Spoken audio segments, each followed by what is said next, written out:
to really impose on people's, whether it's how they earn their living or if they view you as a threat to the way they conduct their affairs, they are going to have a very visceral reaction. And that's not always a good thing. Sometimes you've got situations out there where people feel like they're defending their way of life. And I don't mean from some foreign invader in a warlike setting, but I'm just saying that defending your way of life comes in a lot of different styles and packages. Like, what do you do when somebody says you can't earn a living that way anymore? Well, I'm sorry. There's no valid reason for you to say that other than you just don't like it. You look at some of the different natural resource industries, such as logging or agriculture, where people are trying to impose their will on let's say, farmers, whether they're in agriculture or they're into some other resource extraction based upon their land.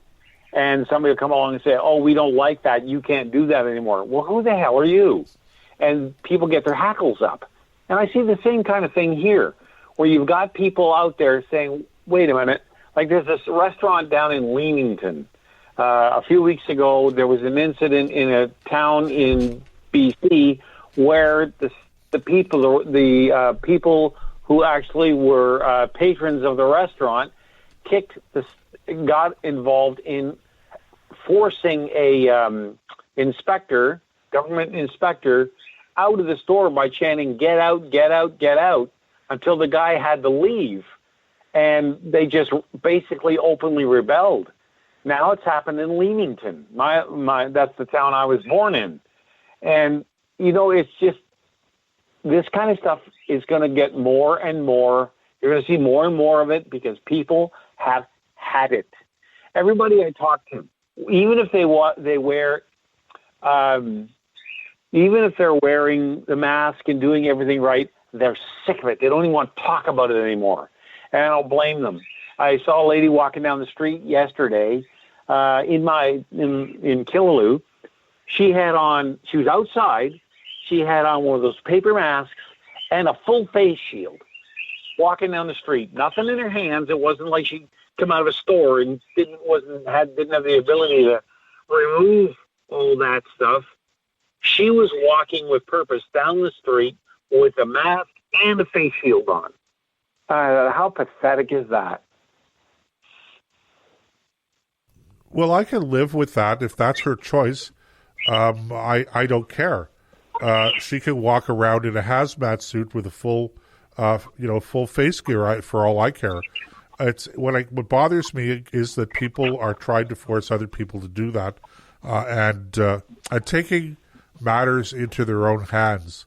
This is what happens when people are afraid. You're creating mask vigilantes, and how can that be good for our society? But circle back again, Nick. The real problem I see here, the bigger problem, the bigger picture here, is that the law and the whole system of justice, because of the overreach and the overreaction of governments on this COVID business, has come into severe disrepute. And now what you see is basically widespread open defiance of the law. And, I understand it, and perhaps to a certain degree I agree with it. But at the same time, I can't help but say I'm troubled by it, because the consequences of this, this is not an attitude to be celebrated. If you're a conservative, look, if you're a pure libertarian, and there are very few real libertarians in the world, maybe you're going to celebrate this kind of open, public sort of rebellion. But if you're a conservative and you really appreciate the importance of some degree of order and self-restraint to the maintenance of society, of a civil society, as I do, and as I know you do, Nick, you're bothered by this. This is I understand it, but I'm not sure that I want to celebrate it. I think it's a bad thing for society, even though, I'm pointing the finger squarely at the authorities for having created the situation where this is occurring now. Yeah, well, you're not going to get much argument out of me. I saw a very interesting meme today. I think it was either Twitter or Facebook, I can't remember. But somebody had written on a whiteboard the comment that, being selfish isn't not wearing a mask. Being selfish is insisting you wear a mask so that you can have a false sense of security. I thought, boy, did that ever... I'm paraphrasing it a little bit because I don't have it right in front of me, but that I thought was really cuts right to the heart of a lot of what troubles me about this. You've got these mask Nazis out there, and I say that, a little bit tongue-in-cheek, but it's just, holy cow! I've seen and heard about people getting into almost fisticuffs because one person wasn't wearing a mask and didn't want to for no other reason. They didn't think it was worthwhile, and no, it wasn't me. It was somebody else. And the other people around the individual were very upset that their sense of security had been threatened by this individual, and that they were trying to browbeat the person into putting on a mask. And he just said, no, I don't want to. I'm not going to. Stop bugging me about it. In a nutshell, that's what he said. So anyway, that's the kind of thing that just, makes your beard gray.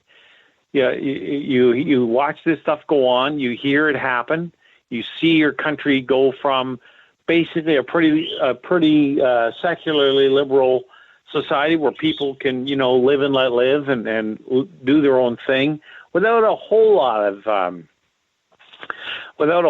of interference by other folks, to a mini tyranny where neighbors are snitching on neighbors and calling cops when too many people show up at a church gathering, to getting tossed out of businesses. Now, private businesses are a little bit different, and I want to take a second to make the point. They can put up a sign that says no shirt, no shoes, no service, and they can also put up a sign that says no mask, no shoes, no shirt, no service. It's a private business. They get to make that call. And if they want to live without let's say my money as an example, like if I see that sign up on a door, I'm not going in. I just won't do it because, first of all, I respect the owner of the store's right to operate their business as they choose. And I also understand that if I go in there, they're not going to find me. They're going to find him, when they should be finding me because I'm the one who doesn't want to play the game, not the store. But it's easier to pick on a store owner than it is to pick on a bunch of individuals who simply have had enough. So let's just say I'll be glad to see the end of this. I just don't know when that's going to be. And now, of course, the U.S. government, the FDA, has suspended the permit for using the Johnson & Johnson vaccine in the United States for safety reasons, for potential safety reasons. And I just read before coming on air, Nick, that Denmark, and I think they're the first country to do this, but Denmark has banned the use of the AstraZeneca vaccine, that people are concerned about blood clots, etc., from using this. And the first case of a blood clot tied to the vaccine in Canada, I think, was reported just a day or two ago. So, the problems are still few and far between. But I just thought I would make note of the fact that the Danish government did take that action today. I guess it was today. I saw the story just before we came on air, or a few minutes before we came on air. So yeah, if I thought that the vaccine actually worked, if there wasn't so much confusion around it, if I thought it was actually going to be effective, then I'd say, you know what? Vaccines are not perfect. You're always going to have unintended consequences and side effects from using vaccines. By their very nature, that's true, because you're messing around with the body's immune system. So don't be surprised if something doesn't work out quite right for every single individual. But in this case, I don't say that because, first of all, I don't think, and it's just my opinion, it's certainly not based on anything more than that, but I don't see the results. You know, we have more people vaccinated. We have been dramatically increasing the number of people vaccinated on a daily basis in the tune of thousands of people a day. And yet our numbers are going through the roof. And the United States now has a lower infection rate than Canada does. And you got to ask yourself, when do we slap our head against the wall and say, okay, what we're doing isn't working, we got to try something else?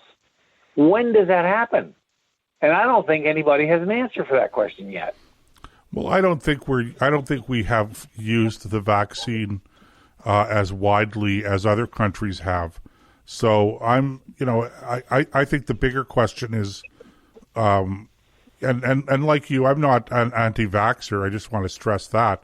And when it comes to my turn, I probably get the vaccine for a number of reasons, but not because I'm particularly afraid of this virus.